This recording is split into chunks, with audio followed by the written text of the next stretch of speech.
Bonjour, mon nom est Nanga Olivier et partons pour une petite promenade. Et comme d'habitude, la petite promenade va débuter par une poésie de mon chef. Et puis, nous allons embrayer sur le thème qui aura été abordé. Histoire d'être de votre cerveau maître, j'ai un jeu intriguant à vous soumettre. Je vous prie de ne pas penser à l'instant à un énorme éléphant tout blanc.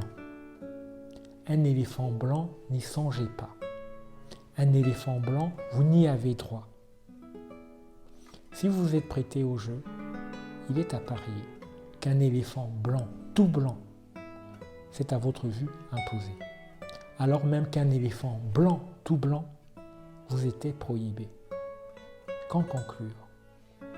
Un cerveau maîtrisant peu la négation, il est nécessaire, voire impératif, que nous nous éloignions de la tentation usuelle de lui confier nos non-intentions.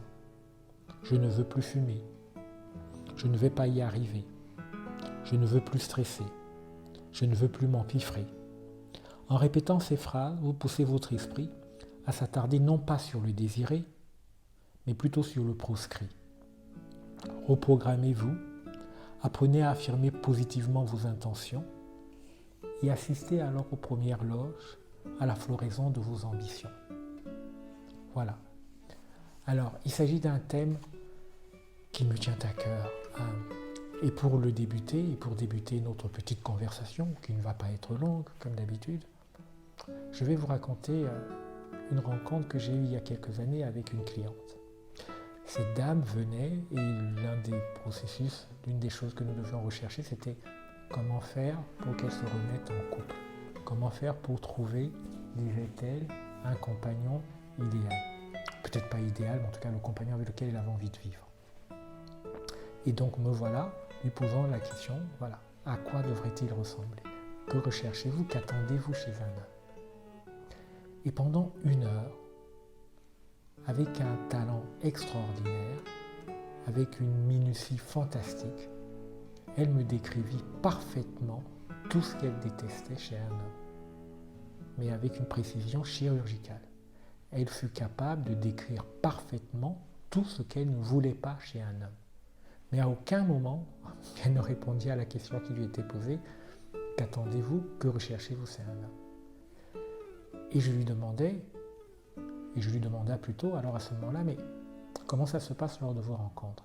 Et elle de me dire, avec enthousiasme, « Ah, mais ce qui est extraordinaire, c'est que je remarque tout de suite ce qui ne va pas chez un homme, tout de suite ce qui ne va pas me plaire chez lui. » Et alors moi d'embrayer, c'est normal. Vous avez éduqué votre cerveau pour aller rechercher non pas ce que vous voulez chez un homme, mais pour aller détecter et découvrir ce que vous ne voulez pas chez un homme. Et ce que cette femme-là fait, ce qui a amené cette femme pendant des années à ne pas trouver l'âme sœur, c'est ce que nous faisons souvent et que nous répétons inlassablement. Plutôt que de nous demander ce que nous voulons, nous avons tendance à nous dire ce que nous ne voulons pas, ce que nous voulons éviter. Je dis par exemple qu'il est très différent pour un étudiant de vouloir réussir plutôt que de ne pas vouloir échouer. Quand un étudiant pense qu'il ne faut pas à tout prix qu'il échoue, comme on a fait ce petit exercice avec l'éléphant blanc, parce qu'on peut le recommencer, je vous dis là maintenant de ne surtout pas penser à un éléphant blanc, de ne pas penser à un éléphant blanc. N'essayez pas de penser à un éléphant blanc. Vous pouvez penser à un éléphant de toutes les couleurs, mais ne pensez surtout pas à un éléphant blanc. Vous allez finir par penser à un éléphant blanc.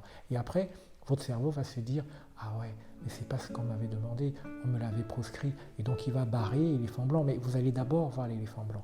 Et donc quand on ne veut pas échouer, on va d'abord penser à l'échec. Après évidemment, le cerveau va se dire « Non, c'est pas ce qu'il veut. » Mais on va d'abord penser à l'échec. C'est exactement ce que font les parents. Quand un enfant porte sur une assiette des verres, et donc les parents qui lui disent « Ne renverse surtout pas le verre. » Ah oui, ne renverse surtout pas le verre. Et 5 fois sur 10, le gamin, il renverse le verre. Et oui, mais c'est parce que vous lui avez fait voir quelle image? Le verre qui se renverse. Et puis il s'est dit « Ah non, je ne dois pas. » Mais c'est d'abord l'image qu'il a vue. Notre cerveau ne connaît pas la négation. C'est la raison pour laquelle apprenez à lui dire vos intentions. Apprenez à affirmer positivement ce que vous voulez. Quand vous dites que vous ne voulez plus fumer, demandez-vous, ok, je ne veux plus fumer, mais dans quel but? Qu'est-ce que je veux? Une santé saine, un corps sain, respirer plus sainement? Voilà. Donc, apprenez non pas à exprimer ce que vous ne voulez pas, mais à vous demander ce que vous voulez. Et en le faisant, vous allez permettre à votre cerveau de savoir très exactement où vous avez envie d'aller, où vous voulez partir, quel est le chemin que vous voulez parcourir. Imaginez quelqu'un qui irait à l'aéroport et qui dirait tranquillement « Je ne veux pas aller à Caracas ». C'est intéressant. Oui, alors on sait qu'il ne veut pas aller à Caracas. Mais il y a des milliers de destinations et on ne sait pas où il a envie d'aller. Et cette personne-là ne va pas aider les gens qui doivent l'accompagner et l'aider à choisir. Parce que tout ce qu'elle donne comme information, c'est « je ne veux pas aller à Caracas, mais où voulez-vous aller ?» Et la plupart du temps, c'est ce que nous faisons avec notre cerveau. Nous lui disons « ça, je ne veux pas ». Mais dites-lui ce que vous voulez. Cette femme était capable de décrire ce qu'elle ne voulait pas chez un homme, mais elle ne s'était jamais posé la question de savoir « mais au final, qu'est-ce que je veux ? Quel genre d'homme ? Avec quel genre d'homme j'ai envie de vivre ? Avec qui j'ai envie de partager ma vie ?» Et comme elle ne s'était pas posé cette question-là, quand elle rencontrait des hommes, son cerveau allait chercher ce en quoi il était passé maître, ce qu'elle détestait. Et donc, plutôt que d'amener votre cerveau à aller chercher, à se développer vers ce que vous ne voulez pas, vers ce que vous voulez à tout prix éviter, ce que vous voulez à tout prix fuir, éduquez votre cerveau en lui disant clairement où vous avez envie d'aller. Quel est le chemin que vous avez envie de prendre? Quelles sont les routes que vous avez envie d'emprunter? C'est donc ma supplique vis-à-vis de vous.